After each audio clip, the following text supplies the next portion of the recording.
Hello investors, welcome to other session of money Mantra Hindi.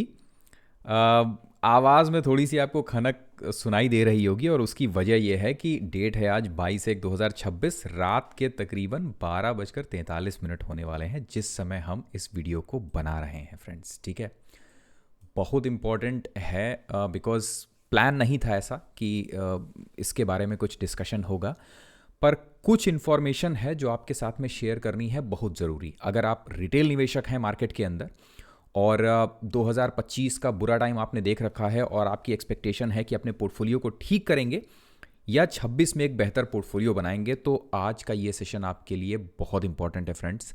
इसे बहुत ध्यान से देखिएगा और स्पेशली वो लोग जो इससे पहले के जो हमारे वीडियोज़ हैं उनको आप में से जो लोग कॉन्टीन्यूसली ट्रैक कर रहे हैं। ठीक है, इसमें हम लोगों ने आपको मैक्रो इकोनॉमिक डेटा से रिलेटेड कुछ चीज़ें आपके साथ शेयर की थी। फिर आपने बोला था कि भाई जो ये मैक्रो से रिलेटेड डेटा है ये आप कहाँ से ले रहे हो, या इसके बारे में कुछ और भी कॉन्टीन्यूसली शेयर करते रहो। तो उसी सीरीज़ में हम आज थोड़ा सा एक कदम और आगे बढ़ रहे हैं, आपके साथ कुछ और शेयर करने जा रहे हैं। ओके, स्टैंडर्ड डिस्क्लेमर है कि we are an ISM certified research analyst, we are not SEBI registered. ठीक है, तो जो भी हम यहाँ डिस्कस करेंगे किसी कंपनी के बारे में या कोई भी चीज़ बाई सेल नहीं, हम आपको मैक्रो इकोनॉमिक डेटा समझाएंगे बिल्कुल लेमैन लैंग्वेज में कि असल में हो क्या रहा है मार्केट में। ठीक है, अगर ये समझिए कि जो इंडियन मार्केट में अभी हो रहा है ये बेसिकली रिपरकशन है किसी चीज़ का। अगर आपको ये लगता है कि आप मार्केट का चार्ट देखकर, ठीक है ना, या थोड़े से फंडामेंटल्स पढ़ के आप ये समझ जाएंगे कि मार्केट में क्या हो रहा है, तो बहुत बड़ी गलती कर रहे हैं आप। जो मार्केट के अंदर अभी हो रहा है, मतलब निफ्टी बैंक जा रहा है, निफ्टी जा रहा है, ठीक है, स्मॉल कैप मिड कैप्स जा रहे हैं, ये बेसिकली रिपरकशन है, केवल ये इफेक्ट है किसी इवेंट का। और वो जो इवेंट है असल में हम लोगों को एज एन इन्वेस्टर उन इवेंट्स के ऊपर नज़र रखनी चाहिए। ठीक है, सो कौन कौन से इवेंट्स या कौन से फैक्टर्स हैं जिनकी वजह से मार्केट के अंदर ये सब हो रहा है, तो इसको बहुत ध्यान से समझिए। ठीक है, नाउ फर्स्ट थिंग फर्स्ट, हम सभी को पता है कि इंटरनेशनल मार्केट में जो डॉलर की मोनोपोली है उसके अगेंस्ट में लोग खड़े हो रहे हैं। ठीक है, कंट्रीज खड़े हो रहे हैं, जैसे कि इंडिया, $200 बिलियन के करीब इंडिया का जो फॉरेक्स रिजर्व था उसमें से उसने करीब $50 बिलियन सेल किए हैं। ठीक है, सेम यही चाइना कर रहा है। दो कंट्रीज ऐसे हैं जो यूएस का जो ट्रेजरी है उसको खरीद रहे हैं। कौन कौन खरीद रहा है? यूएस का बॉन्ड खरीद रहा है। कौन कौन? एक यूके खरीद रहा है, दूसरा जापान खरीद रहा है। पर अभी धीरे धीरे क्या हो रहा है कि नाटो कंट्रीज आ रहे हैं बाहर और वो कह रहे हैं कि भाई अब हम यूएस की ट्रेजरीज या यूएस के बॉन्ड नहीं खरीदेंगे। तो ये सुनने में आपको थोड़ा कठिन लग रहा होगा, इसको आसान भाषा में समझिए कि दुनिया के देश अब कह रहे हैं कि हम डॉलर को रिजर्व करेंसी अब नहीं मानेंगे, अब हम नया डॉलर और नहीं खरीदेंगे। कुछ कंट्रीज नाटो के ऐसे हैं जिनके जो पेंशन फंड्स हैं उन्होंने नया डॉलर खरीदने से साफ मना कर दिया है। ठीक है, तो पहली ये चीज़ हो रही है इंटरनेशनल लेवल पर, यूएस की जो डॉलर की मोनोपोली है उसको धीरे धीरे चैलेंज किया जा रहा है और अब वो बहुत तेज़ी से हो रही है। सेकेंड इंपॉर्टेंट चीज़ है यूएस का टैरिफ वर्ल्ड के साथ में जो लग रहा है, वो जिस पे चाह रहा है उस पर टैरिफ लगा रहा है यूएस। पर ये मेन कहानी नहीं है, देखिए बहुत ध्यान से समझिएगा, आज हम एक अलग पिक्चर आपके सामने प्रेजेंट करेंगे। ठीक है, अभी यहीं पे हमें आपसे क्वेश्चन पूछते हैं। नाउ लंदन के बारे में सभी लोग जानते हैं, आप में से कितने लोग ऐसे हैं जो सिटी ऑफ लंदन के बारे में जानते हैं? नेट पर सर्च करिए what is city of London and how it is different from London. देखिए लंदन अलग है, सिटी ऑफ लंदन अलग है, तो इन दोनों के बीच का डिफरेंस अगर आपको समझ में आ जाएगा तो आपको ये कहानी समझ में आने लगेगी कि वर्ल्ड में क्या हो रहा है। ठीक है, खैर हमको समझाने दीजिए लेमैन लैंग्वेज में। तो यूएस टैरिफ लगा रहा है पूरे वर्ल्ड के ऊपर, उसमें से अभी इंडिया ने भी रिटेलिएट किया है। इंडिया ने यूएस की जो पल्सेस हैं उस पर 30% के करीब टैरिफ डाला है। और अब कहानी इस लेवल पर आ गई है कि यूएस जो है वो नाटो संगठन में जो देश हैं वो उनके अगेंस्ट में भी टैरिफ लगा रहा है। जैसे फ्रांस के ऊपर टैरिफ लगाने की तैयारी कर रहा है, प्लस डेनमार्क के ऊपर टैरिफ लगाने जा रहा है। ठीक है, इसी से रिलेटेड थर्ड पॉइंट है कि नाटो के कंट्रीज आपस में लड़ रहे हैं। अब दुनिया में जो बड़ा संगठन था अभी तक का, जिसकी एक छत्र राज्य चलता था, वो था नाटो। नाटो के अंदर ही जब लड़ाई होना शुरू हो जाए तो अब पूरा वर्ल्ड एकदम से घबराया हुआ है। ठीक है, और सबसे ज़्यादा वर्ल्ड में जो सत्ता घबरा रही हैं इस समय, वो 3 पावर हैं जो सबसे ज़्यादा घबरा रही हैं वर्ल्ड में। एक सबसे पहला जो ऑयल मार्केटिंग कंपनीज हैं एक साथ। ठीक है, तो ऑयल कार्टेल एक, दूसरा जो मॉनेटरी जो ग्रुप है पूरा, ठीक है, जिसमें आते हैं बैंक्स आते हैं। जैसे अभी आपको याद होगा कि आरबीआई के जो गवर्नर हैं उनसे मिलने के लिए यूएस से एक डेलीगेशन आया था। ठीक है, देन एक चीज़ सर्च करिएगा कि 3 घंटे की विजिट पे यूएई के जो अमीर हैं वो इंडिया आए थे और एक ट्रेड डील हुई है एचपीसीएल और कतर के बीच में, है ना। इन चीज़ों को थोड़ा सर्च करिए तो आपको समझ में आएगा। तो 2 ये हो गए, और तीसरा जो मिलिट्री इंडस्ट्रियल कॉम्प्लेक्स है जो, ठीक है ना, ये 3 कार्टेल हैं जो इस समय वर्ल्ड में सबसे ज़्यादा परेशान हैं, ठीक। So NATO fights with NATO, third ये हो गया। और नाटो जब टूटने की कगार पे आ रहा है, जिस तरीके का झगड़ा हो रहा है अभी, पता चल रहा है कि यूरोपियन यूनियन पूरी तरह से अलग खड़ा हो रहा है ट्रंप के अगेंस्ट में, ठीक है। फोर्थ इंपॉर्टेंट पॉइंट है कि पूरा वर्ल्ड इस समय जो बुलियंस है उसके पीछे पड़ा हुआ है। गोल्ड और सिल्वर कॉन्टिन्यूसली बाई किया जा रहा है, और जो ये डॉलर का मोनोपोली जो टूट रहा है, इसमें एक बहुत इंपॉर्टेंट इन्फॉर्मेशन है। अगर आप थोड़ा सा सर्च करिए तो पिछले कुछ दिनों में जो 10 सालों का यूएस ट्रेजरी बॉन्ड है, उसकी जो यील्ड है उसमें अचानक से तेजी आई है। अब ये बिल्कुल लेमैन लैंग्वेज में समझिए तो यील्ड में तेजी आने का मतलब है कि इसके खरीदार कम हो रहे हैं, ठीक है ना। तो इसी वजह से इस पर इंटरेस्ट रेट बढ़ा के दिया जा रहा है कि भाई कोई खरीद लो तो तुमको 4.5% का इंटरेस्ट रेट मिल जाएगा, ठीक है। पहले ये 3% के आसपास में हुआ करता था, ठीक है, वहाँ से धीरे धीरे बढ़ रहा है। सो दैट मीन्स कि इसके खरीदार जो है वो अभी कम पड़ रहे हैं यूएस 10 ईयर का जो ट्रेजरी बॉन्ड है उसका। सो खबर मतलब जो इसका इसेंस निकलेगा वो ये है कि इसके खरीदार कम हो रहे हैं। दैट मीन्स कि इसको चैलेंज किया जा रहा है, ठीक है, परेशानी हो रही है। नाउ फिफ्थ बहुत इंपॉर्टेंट पॉइंट है, और डावोस में अभी जो वर्ल्ड इकोनॉमिक फोरम चल रहा है उसमें अलग अलग कंट्रीज़ के रिप्रेजेंटेटिव आ रहे हैं, वो अपनी 1-1.5 घंटे की स्पीच दे रहे हैं। कोशिश करिए कि उनकी वो स्पीचेस सुनिए, उन स्पीचेस के बाद में उनका डिस्कशन होता है, उस डिस्कशन को सुनिए। दावोस का इस समय जो वर्ल्ड इकोनॉमिक फोरम चल रहा है, it is very very very important, ठीक है। नाउ इसमें जो एक बहुत मज़ेदार चीज़ निकल के आ रही है वो है कि ब्रिक्स कंट्रीज़ जो हैं वो स्विफ्ट सिस्टम के पैरेलल में अपना ब्रिज सिस्टम खड़ा कर रहे हैं, ठीक है। अब क्या है ये स्विफ्ट सिस्टम, अगर आपको नहीं पता है तो दुनिया के बड़े बड़े देश जो हैं उनके जो बड़े बड़े जो बैंक्स हैं वो आपस में जोड़कर एक सिस्टम बनाया गया है, that is called Swift system. और वो सारे के सारे डॉलर्स पे काम करते हैं कि दो देश जब एक दूसरे के साथ में व्यापारिक संबंध बनाते हैं तो वो डॉलर्स में एक दूसरे के साथ व्यापार करते हैं। अब इससे यूएस को एक मोनोपोली मिल जाती थी कि किसी भी देश के ऊपर सैंक्शन लगाना है तो वो स्विफ्ट सिस्टम से उस देश को हटा देता था, तो वो देश दूसरे देशों के साथ में किसी तरह का कोई व्यापार नहीं कर पाता था। नाउ अभी ब्रिक्स कंट्रीज अपना एक पैरेलल सिस्टम ब्रिज खड़ा कर रहे हैं इसी के पैरेलल में, और एक बहुत इंपॉर्टेंट काम होने जा रहा है, ठीक है, जो 2026 के लास्ट तक कंफर्म हो जाएगा। और वो है पॉइंट नंबर 6 कि वास्तव में इन सब के बीच, इन सब के पीछे क्या हो रहा है, ठीक है, व्हाट रियली इज। और कितना मज़ेदार हो अगर हम आपसे कहें कि Trump he himself wants D-dollarisation. ज़रा सोचिए, ट्रंप अगर खुद ये चाहते हैं कि यार डी-डॉलराइजेशन हो जाए, ये डॉलर जो मोनोपोली के तौर पे खड़ा है ये ख़त्म हो जाए, तो कैसा लगे सुनने में। ना इस चीज़ को अगर आपको समझना है तो आपको थोड़ा डिग डीप करना पड़ेगा, थोड़ी ज़्यादा मेहनत करनी पड़ेगी, थोड़ा ज़्यादा पढ़ना पड़ेगा। अब इस बात को समझिए। कितने लोग आप में से ऐसे हैं जिनको स्टेबल कॉइन का कॉन्सेप्ट मालूम है? अगर नहीं तो सुनिए ध्यान से इस बात को, बाकी आप सर्च करके इसके बारे में और पढ़ सकते हैं। डोनाल्ड ट्रंप जब अपने फर्स्ट टर्म में आए थे तो इन्होंने क्रिप्टो करेंसीज के अगेंस्ट में बहुत कुछ कहा था, ठीक है। अब उसके बाद क्या हो रहा है कि स्टेबल कॉइन के नाम पर यूएस के अंदर 4 के करीब क्रिप्टो करेंसीज नई जो है वो इजाद की गई हैं, ठीक है। ये क्रिप्टो करेंसीज बैक्ड होंगी डॉलर के ही द्वारा, ठीक है। अब समझिए इस चीज़ को, पहले डॉलर की मोनोपोली थी, दुनिया नाराज़ हो गई डॉलर से, दुनिया को लगा कि यार ये तो बेवकूफ़ी है, डॉलर अंधाधुंध प्रिंट करते जा रहे हैं और इसका तो कोई अंत ही नहीं है, ये तो मतलब इनको एक मोनोपोली मिली हुई है। तो अब उसको छुपाने के लिए क्या किया जा रहा है कि सामने क्रिप्टो करेंसीज रखी जा रही है, पर ये crypto currencies backed by dollar ही होगी, ठीक है। Crypto currencies backed by dollar, ये सिंपल एक बहुत बढ़िया गेम है कि चूंकि पब्लिक या दुनिया डॉलर से नाराज़ है तो अब फ्रंट पे डॉलर को नहीं रखेंगे, ठीक है, फ्रंट पे क्रिप्टोज को रख देंगे और डॉलर को बैक में रखेंगे, पर मोनोपोली अभी भी उसी की रहेगी। क्वेश्चन ये है कि ट्रंप ये क्यों करना चाह रहे हैं? तो अगर आप पढ़िए 4 स्टेबल कॉइन्स को, तो उसमें से एक स्टेबल कॉइन है, उसका नाम है $1, इसके बारे में पढ़िएगा। USD1 एक क्रिप्टो करेंसी बनाई गई है। USD1 क्रिप्टो करेंसी जिस ग्रुप ने बनाई है उसके बारे में अगर आपको जानकारी चाहिए तो जो हमारा ट्विटर का हैंडल है, इसमें नीचे जाइएगा तो एक वेबसाइट के बारे में हमने दिया हुआ था, इस पर्टिकुलर वेबसाइट के बारे में, ठीक है, वर्ल्ड लिबर्टी फाइनेंशियल्स। ये पर्टिकुलर ग्रुप जो है इसने बनाई है वो $1, ठीक है, जो क्रिप्टो करेंसी है। अब मज़ेदार चीज़ क्या है कि इस क्रिप्टो करेंसी को बनाने में जो इनकी टीम है, देखिए इसमें क्या है कि डोनाल्ड ट्रंप और उनकी फैमिली भी शामिल है।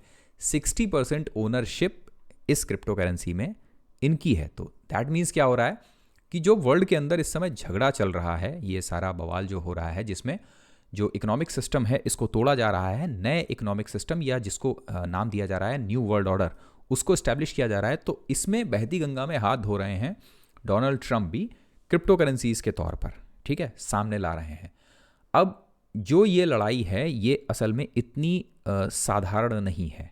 कुछ देर पहले हमने आपको बोला था कि सिटी ऑफ लंदन के बारे में पढ़िएगा। क्वेश्चन है क्यों? एक सिंपल सा एक कहानी हम आपको देते हैं और इस कहानी से आपको समझ में आएगा। सारी चीज़ें बहुत ज़्यादा ओपनली सामने नहीं आती हैं अनटिल अनलेस आप चीज़ों को डिग डीप नहीं करते हैं तो, ठीक है। सो अगर आपको डिग डीप करना है तो इस चीज़ को समझिए। नाटो ग्रुप में कुछ कंट्रीज ऐसे हैं जिनमें अभी भी हिजमनी है, ठीक है, अभी भी वहाँ पे राजशाही है। तो उन्हीं कंट्रीज में से एक कंट्री के अंदर उन कार्टेल्स का ग्रुप है जो पूरे वर्ल्ड को असल में गवर्न करते हैं, चलाते हैं, ठीक है। अभी तक वो कंट्रीज और वो कंट्री पर्टिकुलर और उसके जो ग्रुप्स थे वो यूएस को इस्तेमाल करते हुए अपनी सत्ता स्थापित किए हुए थे वर्ल्ड में, ठीक है। वर्ल्ड में जो सबसे बढ़िया प्रॉफिटेबल बिजनेस है वो है वॉर का, ठीक। आपके पास में 3 कार्टल्स अगर हों, एक ऑयल का, दूसरा फाइनेंस का यानी कि बैंकिंग्स का, और तीसरा अगर वेपन्स का कार्टेल हो, ठीक है। तो आप क्या करिए, पूरे वर्ल्ड के अंदर ऑयल को कंट्रोल रखिए बिकॉज वो प्राइमरी एनर्जी सोर्स है।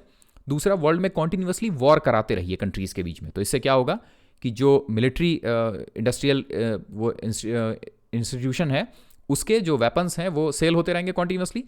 जब कोई एक कंट्री पूरी तरह से डिस्ट्रॉय हो जाता है तो उसके बाद फिर उसका इंफ्रास्ट्रक्चर डेवलप करना होता है। वो इंफ्रास्ट्रक्चर डेवलप करने के लिए जो फंड्स हैं आप उसको ठीक से चैनलाइज कर सकते हैं, उस पर किसी तरह का कोई स्क्रूटनी या फिर पब्लिक का आउटरीच भी नहीं होगा बिकॉज आप एक कंट्री को डेवलप करने के लिए कर रहे हैं, ठीक है। वर्ल्ड बैंक की तरफ से आपको बढ़िया प्रोजेक्ट्स मिल जाते हैं और कंपनियां 100 करोड़ लगाती हैं तो 50 करोड़ उसमें खाती हैं और 50 करोड़ रखती हैं। तो वॉर में जब डिस्ट्रक्शन कर रहे हैं तो भी उन कंपनियों का फायदा है और जब उसके बाद रिकंस्ट्रक्शन हो रहा होता है तो भी उन कंपनियों को फायदा होता है। मज़ेदार चीज़ ये है कि उस पर्टिकुलर नाटो कंट्री का ये जो गेम था ये ट्रंप की समझ में आ गया, ठीक है। सो इस वजह से 2 बहुत इंपॉर्टेंट स्टेप ट्रंप ने लिए हैं। एक, ईरान के साथ में डायरेक्ट वॉर को एस्केलेट नहीं करने का एक डिसीजन ट्रंप का है एक। दूसरा, अगर आप थोड़ा सा पढ़िएगा कि इजराइल और फिलिस्तीन के बीच में एक ग्रुप बनाया गया है जो कि इन दोनों की जो प्रॉब्लम्स हैं उसको सही तरीके से सॉल्व करने के लिए, जिसमें डोनाल्ड ट्रंप की तरफ से ही मिस्र के जो राष्ट्रपति हैं उनको डाला गया है। थोड़ा सा इसको अगर सर्च करेंगे आपको तो समझ में आ जाएगा। तो बेसिकली जो फाइट अभी वर्ल्ड में हो रही है इसमें ट्रंप को पूरी तरीके से विलन के तौर पे मत देखिएगा, ठीक है। ट्रंप बेसिकली क्या कर रहे हैं, नाटो के उस देश को सबक सिखाने के लिए ट्रंप ये सब कर रहे हैं कि अभी तक वो यूएस के कंधे पे बंदूक रख के और चला रहा था, अपनी जेब भर रहा था बढ़िया। नुकसान किसका हो रहा था इस लंबी वॉर में? डॉलर का नुकसान हो रहा था बिकॉज अल्टीमेटली डॉलर दबा के छापा जा रहा था वॉर को फंड करने के लिए, प्लस बाद के जो डेवलपमेंट है उसके लिए। और ये सभी को पता था कि कभी ना कभी डॉलर का ये बबल बाहर आएगा, फूटेगा ही। तो नुकसान किसका होगा? नुकसान यूएस का होगा, ठीक है।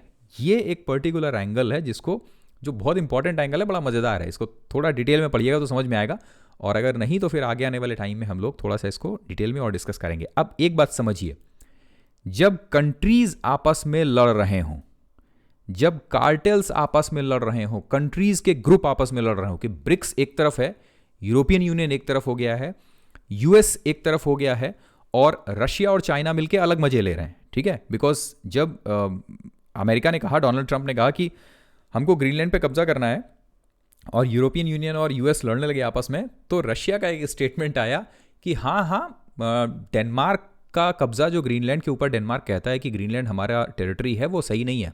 तो मतलब वो आग में घी डाल रहा है। तो जब कंट्रीज आपस में लड़ रहे हों, जब ग्रुप्स आपस में लड़ रहे हों, तो उस समय में अगर आपको लगता है कि आप मार्केट का डेटा देखकर, ठीक है, चार्ट देखकर या कंपनियों का जो रिजल्ट्स आ रहा है इस समय वो देखकर आप कुछ कर लेंगे, कुछ नहीं कर सकते हैं इस समय। अब फिर क्वेश्चन है कि भाई अगर हम कुछ नहीं कर सकते तो हम लोगों को क्या करना चाहिए? तो इंपॉर्टेंट चीज़ है कि जो इस समय दुनिया में इकोनॉमिक डेवलपमेंट जो हो रहे हैं उनके ऊपर फोकस करना चाहिए। इंडिया का स्टैंड क्या हो रहा है, प्रधानमंत्री नरेंद्र मोदी किससे मिल रहे हैं, कॉन्टिन्यूसली अलग अलग ग्रुप्स किसके साथ बैठ रहे हैं, किस तरीके की डील्स हो रही हैं, फ्यूचर के लिए गवर्नमेंट किन किन सेक्टर्स के अंदर पैसा डालने की कोशिश कर रही है, इन सब को थोड़ा सा स्टडी करने का कोशिश करिए। जब इनको पढ़ेंगे तो सेक्टर्स आपके सामने क्लियर होते जाएंगे। फ्यूचर के अंदर जैसे ही चीज़ें स्टेबल होंगी, स्टेबल होने के बाद जो सेक्टर्स के अंदर गवर्नमेंट सबसे ज़्यादा फोकस करेगी उन सेक्टर्स के अंदर आपको ग्रोथ देखने को मिलेगी। सी अच्छी कंपनियां अभी भी अवेलेबल हैं, चीप वैल्यूएशंस पर अवेलेबल हैं। कंपनीज पढ़ते रहिए, उनके रिजल्ट देखते रहिए, प्लस सेक्टर्स आइडेंटिफाई करते रहिए, ये बहुत ज़्यादा ज़रूरी है। और जितना ये मैक्रो इकोनॉमिक डेटा हम लोग पढ़ रहे हैं, ठीक है, इसमें एक बहुत इंपॉर्टेंट चीज़ निकल के आ रही है। हाँ अच्छा, एक चीज़ आपको और दिखानी थी यार, रियली सॉरी, बातों बातों में वो चीज़ छूट गई। ये वाला डेटा देखिए, ठीक है। यूरोपियन यूनियन के पास में तकरीबन 3 से 4 ट्रिलियन डॉलर का जो यूएस ट्रेजरी है वो पड़ा हुआ है, ठीक है। अब इनमें सबसे बड़ा खरीदार कौन है? यूनाइटेड किंगडम है। बात समझिएगा, नाटो की एक कंट्री के बारे में हम बात कर रहे थे, थोड़ा सा इसको पढ़िए और तो आपको समझ में आएगा। जो देश या फिर जो ग्रुप असल में मेन गेम प्ले कर रहा होता है वो कभी भी सामने नहीं आता है, ठीक है। वो इतनी सफाई से उस गेम को प्ले करता है कि उसका नाम कभी भी सामने नहीं आता है। इसलिए थोड़ा सा इसके बारे में और पढ़िए, आपको समझ में आएगा। तो यूरोपियन यूनियन अगर अपना हाथ खींचता है या डीडॉलराइजेशन की तरफ जाता है या डंप करता है यूएस ट्रेजरी को, तो इसका असर बहुत बुरा पड़ने वाला है। खैर, एक इन्वेस्टर के तौर पर हम लोगों को सेक्टर्स आइडेंटिफाई करने चाहिए, जो अभी हम लोगों ने डिस्कस किया, ठीक है। ये देखना चाहिए कि गवर्नमेंट की पॉलिसीज़ कहाँ कहाँ लगने वाली हैं, और कम से कम अभी ये जो सब डिस्कशन चल रहा है इसमें मिनिमम अभी 2 महीने तो कम से कम लगेंगे। डावोस के अंदर जो हो रहा है इसको ठीक से फोकस करना चाहिए हम लोगों को। आज प्रेसिडेंट ट्रंप का भी स्टेटमेंट आया है, तकरीबन 1.5 घंटे की उनकी स्पीच थी, उसके बाद डिस्कशन था। देन अश्विनी वैष्णव भी गए हुए थे वहाँ पर, उनका भी डिस्कशन है, बहुत अच्छा एक पड़ा हुआ है, उसको ज़रूर ट्रैक करते रहिए। और अगर आप लोगों को लगता है तो फिर उसके ऊपर भी हम लोग छोटा सा एक वीडियो लेकर आएंगे। सी ये पर्टिकुलर टाइम माइक्रो इकोनॉमिक्स का नहीं है, ये मैक्रो इकोनॉमिक्स का है। जो वर्ल्ड के अंदर हो रहा है उसके ऊपर थोड़ा सा फोकस करने का, तभी आपको क्लैरिटी मिलेगी। ओवरऑल जितना भी स्टडी हम लोग कर रहे हैं इसके अंदर एक चीज़ निकल के आ रही है कि इंडिया अपना रोल बहुत अच्छी तरीके से प्ले कर रहा है। आप लोगों को याद होगा कुछ दिन पहले हम लोगों ने डिस्कशन में बोला था कि वेनेजुएला पर यूएस का कब्जा होने के बाद वेनेजुएला का जो ऑयल है वो शायद इंडिया को मिले, जिसके लिए अभी धीरे धीरे डिस्कशन होना शुरू हुआ है। बिकॉज यूएस की तरफ से एक ही मांग थी कि आप रशिया से आने वाला तेल कम करिए, तो इंडिया को जाहिर है कि पूछना था कि भाई रशिया से तेल नहीं मिलेगा तो हमको सस्ता तेल दिलाओ तुम। तो यूएस फिर सस्ता तेल कहाँ से दिलाता? तो वेनेजुएला से जो आने वाला तेल है वो इंडिया के पास में अब आएगा, ये आगे आने वाले टाइम में आएगा। खैर, गवर्नमेंट अपनी तरफ से अच्छे स्टेप्स ले रही है, कैलकुलेटेड मूव ले रही है। देखना ये होगा कि आगे आने वाले टाइम में चीज़ें अनफोल्ड कैसे होती हैं, ठीक है। सो इस समय एज एन इन्वेस्टर अगर आपको कुछ चीज़ें ट्रैक करनी चाहिए या कुछ चीज़ों पर फोकस रखना चाहिए तो उनमें एक है डावोस के अंदर जो अभी वर्ल्ड इकोनॉमिक फोरम हो रहा है उसमें क्या डिस्कशन हो रहा है। दूसरा, बजट आने वाला है 8 दिनों के बाद में, तो उस बजट के ऊपर फोकस कर रखिए। और तीसरा एक इंपॉर्टेंट चीज़ कि वर्ल्ड पॉलिटिक्स में क्या हो रहा है, थोड़ा सा इसके ऊपर नज़र रखिए। और ये चीज़ें आपको ओपन प्लेटफॉर्म है, ओपन फोरम है, ब्लूमबर्ग पर मिल जाएंगी आपको। एक ये बहुत अच्छी वेबसाइट है, अगर इसको आप सर्च करना चाहें तो ground.news के नाम से, ठीक है।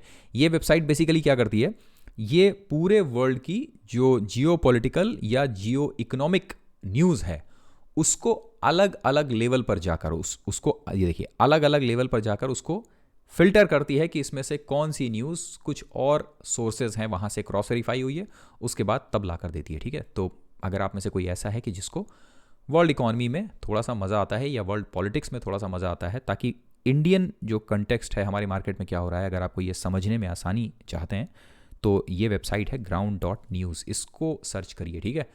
और इस समय गलती से भी मतलब ये मत समझिएगा कि मार्केट के अंदर आप कुछ भी करके इस समय कुछ हासिल कर लेंगे। ये मार्केट इस समय ऐसी नहीं है।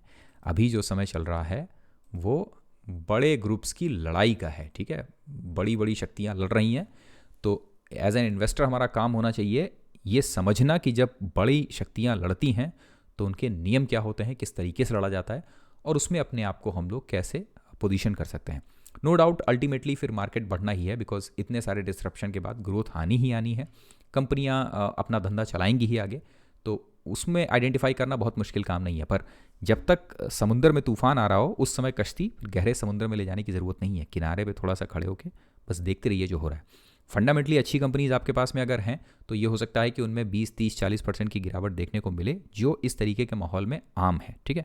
घबराइए मत, अपनी कंपनियों पर, उनके बिजनेस पर और पोर्टफोलियो पर अपने भरोसा रखिए, थोड़ा सा स्टडी करते रहिए। ओके, मिलते हैं आपसे अगले सेशन में। बाकी अगेन डिस्क्लेमर दे रहे हैं, हमने किसी भी तरह का कोई बाय सेल का डिस्कशन नहीं किया है। मैक्रो इकोनॉमिक डेटा आपके साथ में शेयर किया है। We are an ISM certified research analyst, not SEBI registered. तो पढ़ते रहिए, सीखते रहिए, और हाँ, अपने कमेंट बॉक्स में देना बिल्कुल मत भूलिएगा। और सिटी ऑफ लंदन के बारे में ज़रूर सर्च करिए और उसको पढ़िए। Thank you very much, have a good night, bye bye.